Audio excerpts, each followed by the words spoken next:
Hello everyone, I'm here in the dorm apartment thing, whatever they call this place. It's basically a hotel room, but so I couldn't really go on an adventure today because I have a ton of homework to do for my Chinese class, but I'm sitting here watching the news in Chinese. I noticed something very interesting, which I think could be an interesting discussion. So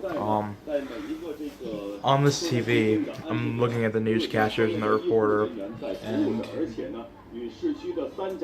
look at, I don't know if you can notice on this video, but the lips do not match the rhythm of what he's saying.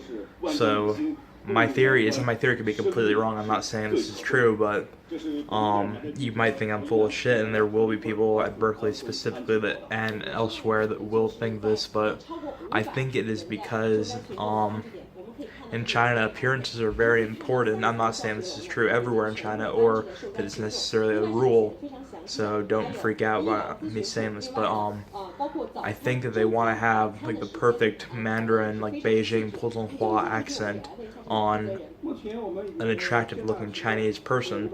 So you might have an attractive Chinese person who might not have a good voice, so they might put that person on the TV and have someone with the perfect voice talking over them on what they should say, because even these reporters, even like not just them, but like the newscaster that comes on and like talks, like in the United States it's the same person, they have the looks and the voice, but here in China I guess they split them, I guess.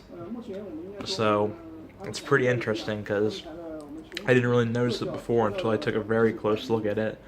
And also in China, there are many dialects which are basically which are basically separate languages. There's called dialects for political reasons, but that's the main reason on Chinese TV why there's subtitles, is because not everyone's going to be able to understand like the standard spoken dialect that's in Beijing. So someone who might be in Beijing technically speaks a completely different language as someone in Hong Kong, because they have diverged over hundreds of years in case of Mandarin and Cantonese, and over 1,000 years in the case of certain other dialects. But they're basically languages. It's like French and Spanish essentially, maybe even like farther or closer depending on the dialect, but that's probably the reason why they use a standard voice on like a quintessential looking Chinese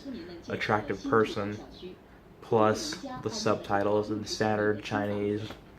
So yeah, the written language is the same pretty much all places in China. Some dialects like Cantonese have differences in the written language, but generally in formal writings I'm pretty sure they're the same. Now Taiwan is different. Taiwan uses traditional Chinese, which I might talk about in a future video, which I'm going to make about actually studying Chinese, but that's for a future video. So this is just to talk about the news. I guess this is my adventure video for today, so hopefully I will have one tomorrow if the pollution's not too bad, so I can actually go out and like visit some like neighborhood or maybe like a tourist site or something. I don't know yet. It depends how much work I have tomorrow. So until then.